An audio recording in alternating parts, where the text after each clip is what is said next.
moi là si c'est une bonne idée d'avoir à l'hôpital comme un département, comme un endroit qui est conçu seulement pour soigner les enfants. Qu'est-ce que vous pensez? Est-ce que c'est une bonne idée d'avoir un endroit? Oui. Et pourquoi? Ça serait le fun car les enfants qui habitent ici, il faut toujours qu'ils aillent à des places comme Montréal, Sainte-Justine, puis en avoir un endroit ici, on n'aurait pas obligé de se déplacer partout à plein de places. Puis ça serait plus parce qu'ici il y a beaucoup d'enfants, puis ça serait vraiment le fun.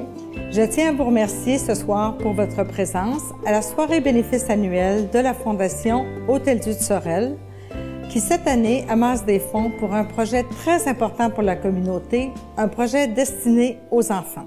Je suis très fier de vous présenter ce soir la campagne 2016-2018 de la Fondation Hôtel-Dieu de Sorel en concertation avec le CITOS Montérégie-Est. Cette campagne vise à améliorer les services pédiatriques à l'Hôtel-Dieu de Sorel et dans notre région de Sorel-Tracy. L'objectif sur 2 ans est de 600 000 $. Et ces 3 partenaires participent à cette campagne, c'est-à-dire la Fondation Hôtel-Dieu de Sorel, le CITOS Montérégie-Est et Opération Enfants Soleil. La contribution de la Fondation Hôtel-Dieu de Sorel sera de l'ordre d'environ 300 000 $. Cette campagne touche 2 volets, c'est-à-dire les volets équipements médicaux ou professionnels, de l'ordre de 165 000 $ environ, et la rénovation et l'amélioration des locaux pour 400 000 $. Vous avez tous été un enfant dans votre vie. Ça, c'est un incontournable. Mais quand vous étiez jeune, essayez de vous rappeler comment tout était grandiose. Essayez de vous rappeler comment c'était important pour vous d'avoir des soins de qualité. Quand vous étiez jeune, tout est préoccupant. Chaque petit bobo, c'est alarmant, ça nous fait peur, c'est une urgence. Je faisais du vélo à mon camping, puis j'ai tombé parce qu'il y avait une roche. Et je sais pas comment c'est arrivé, puis je m'ai fait mal. Mon genou est en sang. Il y avait comme une place pour mettre le chlore, puis dedans, il y avait plein de vitres, puis j'ai pilé dedans. Fait que le bouchon, il a comme devenu droit. Mon pied est rentré, fait que ça a tout égratigné. Je courais avec ma soeur dans ma maison, puis dans le vide de la porte de la chambre à ma mère, fait que... Lorsqu'on m'a approché pour me proposer d'être coprésident accompagné de Dr Daoud et de M. Lamotte, c'est sans hésiter que j'ai accepté pour avoir déjà vécu quelques épisodes un peu plus inquiétants avec mes enfants il y a quelques années. J'ai eu à fréquenter les centres hospitaliers, là, évidemment dans la région aussi, mais également du côté de Montréal. C'est souvent lorsqu'il nous arrive des événements comme ça qu'on devient un peu plus sensibilisé à la cause. Et c'est un peu le but de mon message ce soir. Faut pas attendre qu'il nous arrive quelque chose pour s'impliquer et être sensibilisé. Je pense que cette toute nouvelle campagne pour les 2 prochaines années, est tout à fait destinée à la grandeur de la population. En collaboration avec les médecins et les professionnels du milieu, nous avons travaillé sur un projet de regroupement des services pédiatriques dans un environnement complètement adapté aux besoins des enfants. Ce regroupement des services permettra d'accueillir de façon plus conviviale l'enfant et sa famille et permettra également de rassembler les professionnels autour de ces derniers afin de transmettre un enseignement et des soins qui soient les plus appropriés possibles à la condition de l'enfant.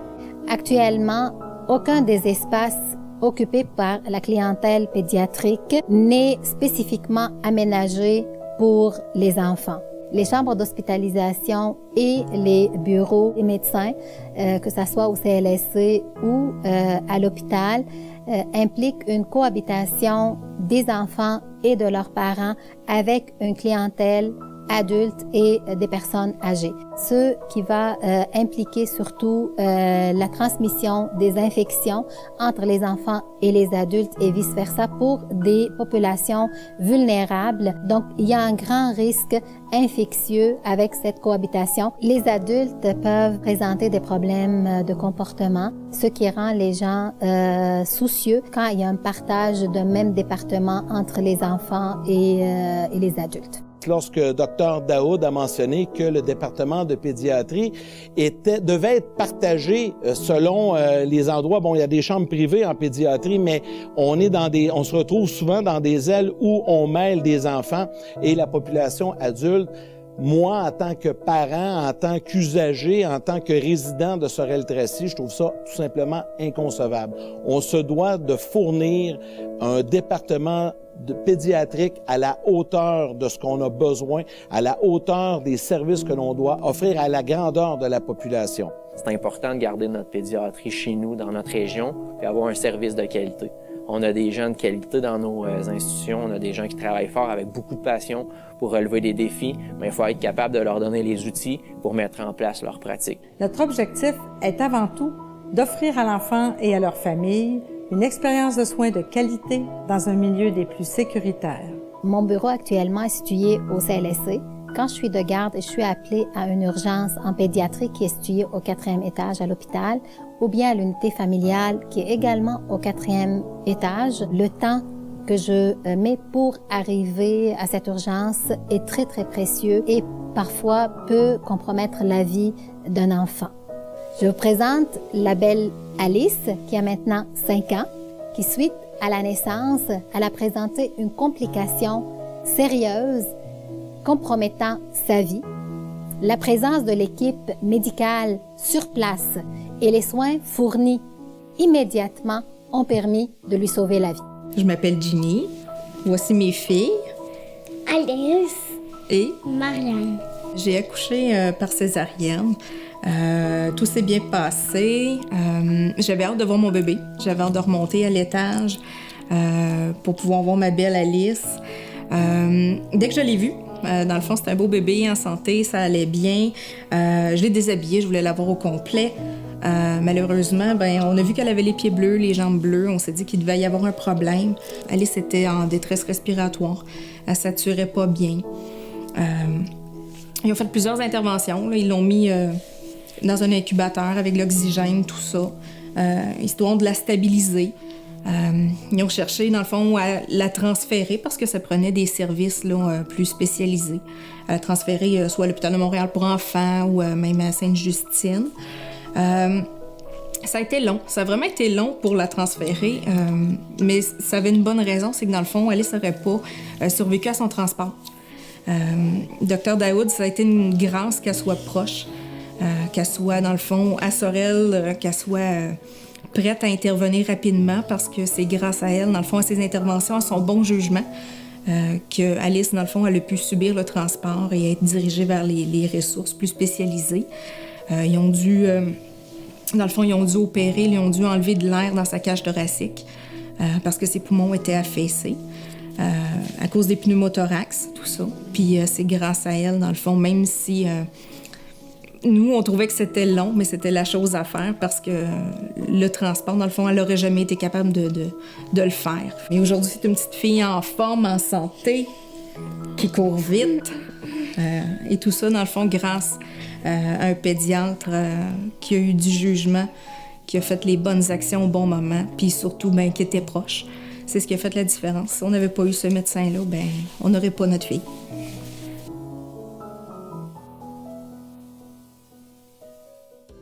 Je fais parmi les plus beaux métiers au monde. Vous savez pourquoi? Ouais. Non. Parce que je soigne les enfants malades. C'est le fun quand on est joyeux, puis quand on est malade, on n'est pas bien joyeux. Fait que...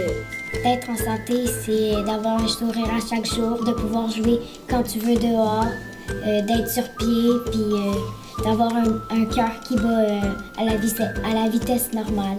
Quand, mettons, une personne qui va avoir des problèmes avec ses poumons, il ne pourra pas, maintenant, aller courir dehors. Tandis que d'autres personnes en santé, il va pouvoir y aller, puis il n'y aura aucun problème. C'est de ne pas être malade, c'est de être en forme et courir partout. Comment tu sais que tu aimes jouer dehors? Oui. Oui. Est-ce que tu aimes d'autres choses? Oui. C'est quoi? Quand c'est ma fête et je suis pas malade. Quand je suis allée pour mon bras, à côté, il y avait une madame. Ce qui était triste, c'est qu'elle ne passait pas avant nous. Fait qu'elle, elle restait là, mais son enfant, il y avait genre 2-3 semaines, mais il disait qu'il y avait la grippe. Puis quand on est bébé, c'est dangereux d'avoir la grippe. Mais ce que je trouve, c'est que c'est dommage que moi, j'ai passé bien avant elle, puis qu'elle allait passer après. Fait que les bébés, il est plus jeune que moi, puis eux, il est plus prioritaire, merci, que moi. C'est un enfant. Il a le droit d'y aller bien avant moi. C'est sûr qu'on n'a pas la même attitude qu'un parent. Je suis pas sûre que, nous, on va pleurer, on va aller se coller dans les bras de nos parents. Mais les parents, ils vont pas aller pleurer dans leur lit puis aller voir leurs parents, Moi, je crois que, dans le fond, on devrait tous avoir un coin pour enfants. Parce que Sainte-Justine, eux autres, ils ont un coin pour enfants, mais pourquoi nous, on n'a pas le droit? Les enfants là-bas sont pas plus importants que les enfants ici. Puis, mettons, moi, si je me blesse, c'est important, ça fait mal. C'est vraiment dommage d'être obligé d'attendre plusieurs minutes ou même plusieurs heures pour aller là-bas, tandis que si on a une ici, on pouvait juste traverser le pont, aller là-bas, puis tout se règle. C'est un coin enfant avec des jeux parce que, exemple, moi puis ma mère, puis exemple mon frère, ben on va là et mon frère va pas attendre après moi. Il pourra aller jouer dans le coin jeu. Sinon, en attendant qu'exemple, il y a un enfant qui passe avant moi, ben je pourrais aller me réconforter, puis avoir du réconfort dans cet endroit-là qui va m'inviter à aller, exemple, prendre une prise de sang. Parce que t'es assis sur un banc, on va me faire une grosse piqûre. C'est stressant, tandis que là, tu t'en vas jouer, tu t'en vas relaxer, puis après ça, on passe aux affaires sérieuses. Ça te fait oublier ta blessure juste, mettons, en regardant un livre. Fait comme ça, tu vas être beaucoup plus patient. Ça va être beaucoup plus pratique pour les parents qui ont mal aux oreilles. Qu'est-ce que vous aimeriez avoir dans ce département? Une glissade. Une glissade. OK. Moi, j'aurais dit un coin pour les enfants, un coin jeu. Puis le matériel approprié, comme des plus petites tables. Des Legos, on peut prendre des trucs pour les filles, spécialement pour les filles. Et pour les gars, moi, j'aurais fait ça unisexe, comme ça, on aurait pas acheté toutes les affaires pour filles, toutes les affaires pour gars. On achète plein de jouets, pas des murs noirs, des murs avec des images, puis des dessins. Vous avez vu certains l'étincelle qu'ils avaient dans les yeux. À l'intérieur de chaque enfant, il y a des espoirs, il y a des rêves, il y a des choses sur lesquelles ils veulent grandir, avec lesquelles ils veulent travailler pour plus tard. Je pense qu'il faut leur fournir, nous, comme société, les moyens de se développer. Dans nos écoles, on le fait, mais au niveau de la santé, c'est important de leur donner des conditions gagnantes pour pouvoir se développer. À l'urgence, à Sorel, il y a environ 6 800 visites par année d'enfants et d'adolescents, ce qui fait en moyenne 17 visites par jour. 17 sur 24 heures, là, ça commence à être du monde comme tel aussi. Ça va permettre de développer aussi des cliniques externes, entre autres les cliniques pour le TDAH, cliniques sans rendez-vous en pédiatrie, parce que plusieurs de la clientèle qui vient à l'urgence sont considérés ce qu'on appelle des P4 ou P5, ce qui fait pas nécessairement une urgence, mais qu'on a qu'il n'y a pas de service comme tel spécifique hors de l'urgence, les gens se présentent ici. Ce qui fait qu'en développant la clinique sans rendez-vous, ça va nous permettre aux familles et aux enfants d'avoir des services rapidement. Ça va aussi faciliter le recrutement de pédiatres. Présentement, sur le plan régional des effectifs médicaux au Québec, on pourrait avoir 2 pédiatres de plus. Nous, on est convaincus que c'est CITOS qu'en rénovant les locaux, qu'en s'assurant d'avoir des services de qualité sur place, on va être capable facilement de recruter 2 pédiatres pour la région de Sorel-Tracy. Et aussi, évidemment, ça va nous permettre de recruter des professionnels, style infirmières, ergothérapeutes, physiothérapeutes et tout autre professionnel comme tel. Et par la bande, moi, je pense que ça va faciliter l'arrivée de nouvelles familles dans la région, parce que les gens, souvent, quand ils s'impliquent dans une région, veulent savoir qu'il y a des services de santé. Donc, en étant capable de confirmer qu'on a de la pédiatrie de haute qualité, avec des locaux adéquats, des équipements adéquats, on va être en mesure de recruter des clientèles comme telles. S'il y a une chose dont je suis fier, c'est ma région, et d'avoir pour une région comme Sorel-Tracy un centre hospitalier de qualité comme nous avons actuellement, il faut en être fier, il faut le dire, mais surtout, il faut l'appuyer, il faut l'aider, il faut s'impliquer financièrement, et c'est ce que je vous demande de faire au cours des 2 prochaines années pour cette campagne au niveau de la pédiatrie. Donc, quand on se lance un défi, je pense, comme région, on se lance un défi individuellement. Moi, je m'en lance un, je vous en lance un. Chaque dollar que vous allez donner va être investi auprès de nos jeunes. Soyez généreux, pensez à l'avenir, pensez à votre région. On est des gens qui sont fiers de notre région. On veut que les gens puissent être fiers de venir ici. Puis, n'ayez pas peur de donner des petits dons. Tous les dons sont importants. L'objectif, c'est le don commun qu'on va faire pour notre région. Et c'est le fun d'encourager à faire un don, parce que si tu dis « Ah, ben j'ai pas besoin, mes enfants sont tous corrects », mais si un moment donné, c'est ton enfant, tu vas le regretter d'avoir qu'il n'ait pas les bons soins acquis pour le soigner, parce que t'as pas fait, il n'y a pas eu assez d'argent. Tandis que juste un petit 5 $, ça peut changer une grosse chose. Mais si tout le monde donne un 5 $, ça va donner vraiment beaucoup d'argent, puis on va pouvoir vraiment avoir les choses nécessaires pour guérir les enfants ici.